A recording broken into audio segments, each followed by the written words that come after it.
नमस्कार. चला आज एका खूपच मजेशीर विषयावर बोलूया. आपण हे बघणार आहोत की लहान मुलांना वर-खाली आणि आत-बाहेर यासारख्या महत्त्वाच्या संकल्पना खेळातून कशा शिकवायच्या, कारण त्यांच्या विकासासाठी या गोष्टी खूपच आवश्यक आहेत. तर आज आपण काय काय बघणार आहोत? सगळ्यात आधी आपण जागा किंवा स्थान ही संकल्पना समजून घेऊ. मग काही धमाल खेळांची तयारी करू. त्यानंतर वेगवेगळ्या वयोगटांसाठी कोणते खास खेळ आहेत ते पाहू आणि हो, शेवटी या सगळ्यातून आपण काय शिकलो याचा एक छोटासा आढावा घेऊ. चला तर मग सुरू करूया आपल्या पहिल्या भागापासून. आपण हे जाणून घेऊया की जागेची समज म्हणजे नेमकं काय आणि ती मुलांसाठी इतकी महत्वाची काय आहे. तर ह्या स्थलदर्शक संकल्पना म्हणजे नेमकं काय बरं? अगदी सोप्या भाषेत सांगायचं तर एखादी वस्तू कुठे आहे आणि दुसऱ्या वस्तूंच्या संदर्भात तिची जागा कोणती आहे हे समजणं. उदाहरणार्थ, चेंडू टेबलाच्या वर आहे की खाली, किंवा मांजर बॉक्सच्या आत आहे की बाहेर. ह्या गोष्टी आपल्या रोजच्या आयुष्याचाच एक भाग आहेत नाही का? अच्छा, पण तुम्हाला वाटेल की हे सगळं इतकं महत्वाचं काय आहे? अहो, याचं कारण खूप मोठं आहे.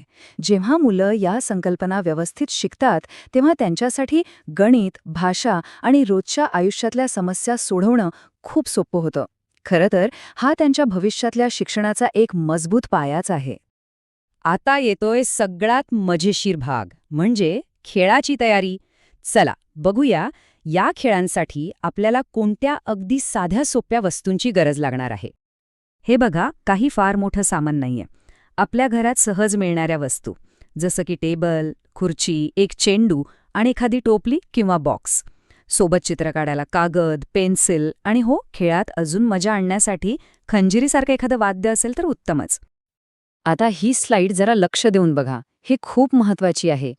कारण इथे आपण बघणार आहोत की वेगवेगळ्या वयोगटाप्रमाणे शिकवण्याची पद्धत कशी बदलायला हवी. म्हणजे बघा, 3 ते 4 वर्षांच्या मुलांसाठी आपण त्यांच्या शरीराचा आणि प्रत्यक्ष वस्तूंचा वापर करतो.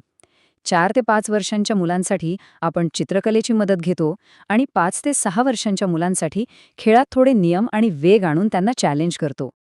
ओके, तर मग चला आपल्या पहिल्या ग्रुपकडे वळूया. 3 ते 4 वर्षांची मुलं. या गटात आपण पूर्णपणे शारीरिक हालचाली आणि खेळांवर लक्ष केंद्रित करणार आहोत. जरा विचार करा, एक टीचर मुलांना किती उत्साहाने सांगतेय, बाळांनो, आज आपण तळ्यात मळ्यात खेळणार आहोत. जमिनीवर एक गोल काढलाय आणि तेच आपलं तळ आहे. नुसतं ऐकूनच किती मजा येते नाही का? खेळ एकदम सोपा आहे. तळ्यात म्हटलं की गोलाच्या आत उडी आणि मळ्यात म्हटलं की बाहेर. आणि त्यात जर खंजिरीचा ताल असेल तर वाह! तळ्यात, मळ्यात, चला उडी मारात. तळ्यात, मळ्यात, उडी मारा बाहेर. आता वर खाली कसं शिकवायचं? त्यासाठी आपण एक चेंडू आणि टेबल घेऊ शकतो. मुलांना प्रत्यक्ष दाखवून विचारायचं, हे बघ, आता चेंडू कुठे आहे? बरोबर, टेबलाच्या वर. आणि आता आता कुठे गेला? टेबलाच्या खाली. असं केल्याने ना त्यांच्या डोक्यात ते अगदी पक्क बसतं. आणि सगळ्यात भारी गोष्ट म्हणजे हे सगळं आपण रोजच्या जगण्यात सहज वापरू शकतो. म्हणजे बघा ना, शाळेची बॅग भरताना मुलांना सांगायचं, तुझा डब्बा बॅगेच्या आत ठेव आणि पाण्याची बाटली बाहेरच्या खिशात ठेव. झालं. खेळता खेळता आणि काम करता करता आत बाहेर ही संकल्पना अगदी पक्की होऊन जाते. चला आता पुढच्या वयोगटाकडे जाऊया. इथे आपण चित्रकलेची मदत घेणार आहोत. बघूया कागद आणि पेन्सिलच्या माध्यमातून जागेची समज कशी वाढवता येते. ह्या वयोगटासाठी तर शिक्षकाचा उत्साह अजूनच वाढतो. जादूची चित्रकला, काय भारी शब्द आहे, हे ऐकताच मुलांमध्ये एक वेगळीच उत्सुकता निर्माण होते आणि त्यांची ऐकण्याची आणि सूचना पाळण्याची क्षमताही वाढते. ही ॲक्टिव्हिटी तर खूपच भारी आहे. मुलांना सूचना द्यायच्या, चला कागदाच्या बरोबर मधोमध एक गोल काढा. आता त्या गोलाच्या वर एक त्रिकोण आणि खाली एक चौकोन. अरे वा, बघा तर, झाला की नाही आपला जोकर तयार. या खेळातून वर, खाली, मध्यभागी ह्या जागांची ओळख एकदम सहज होते. इथे सुद्धा आपण रोजची कामं आणि शिकणं यांची मस्त सांगड घालू शकतो. समजा कपडे वाळत घालत असू तर मुलांना सांगायचं, हा रुमाल दोरीच्या वर टाक आणि ही बादली नळाच्या खाली ठेव. अशा छोट्या छोट्या कामांमधून वर खाली या संकल्पनेचा सराव आपोआप होतो. आणि आता वळूया आपल्या शेवटच्या ग्रुपकडे. इथे खेळ थोडा अजून चॅलेंजिंग होणार आहे. आपण मुलांचं लक्ष आणि विचार करण्याची क्षमता तपासणार आहोत. त्यासाठी सांकेतिक शब्द आणि वेग वापरणार आहोत. हा खेळ खरंच थोडा अवघड आहे बरं का. इथे आता आत बाहेर असं थेट नाही म्हणायचं. त्याऐवजी पेरू आणि आंबा असे कोडवर्ड्स वापरायचे आहेत. यामुळे मुलांना एकदम अलर्ट राहावं लागतं आणि विचार करूनच कृती करावी लागते. नियम अगदी सरळ आहेत. पेरू म्हटलं की आत, आंबा म्हटलं की बाहेर. पण खरी गंमत कुठे माहितीये?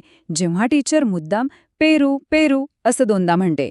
जो कोणी गोंधळून बाहेर उडी मारेल तो आऊट. यातून एकाग्रता किती जबरदस्त वाढते बघा. आणि या वयाच्या मुलांसाठी वस्तूंची नीट मांडणी करणं हा एक खूप छान सराव ठरू शकतो.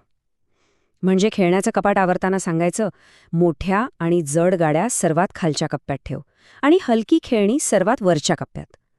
यातून मुलांना फक्त वर खाली कळत नाही, तर एक प्रकारची शिस्त आणि गोष्टी व्यवस्थित कशा ठेवायच्या हेही कळतं. बरं, तर मग या सगळ्या मजेशीर खेळांमधून आणि ॲक्टिव्हिटीजमधून आपण नेमकं काय शिकलो किंवा मुलांना काय शिकायला मिळालं? चला ते बघूया. ही स्लाईड आपल्याला एकदम स्पष्टपणे दाखवते की प्रत्येक टप्प्यावर काही डेव्हलपमेंट होते. बघा, 3 ते 4 वर्षांची मुलं वर, खाली असे शब्द वापरायला लागतात. 4 ते 5 वर्षांची मुलं पोझिशन समजून चित्र काढू शकतात आणि 5 ते 6 वर्षांची मुलं तर सूचना फॉलो करून वस्तू योग्य जागी ठेवू शकतात. म्हणजे बघा, खेळाच्या माध्यमातून शिकणं किती सोपं आणि प्रभावी ठरतं. तर मग आता तुम्हीच सांगा, यातला कोणता खेळ तुम्ही आज तुमच्या मुलांसोबत खेळणार आहात? जास्त विचार करू नका, लगेच सुरुवात करा.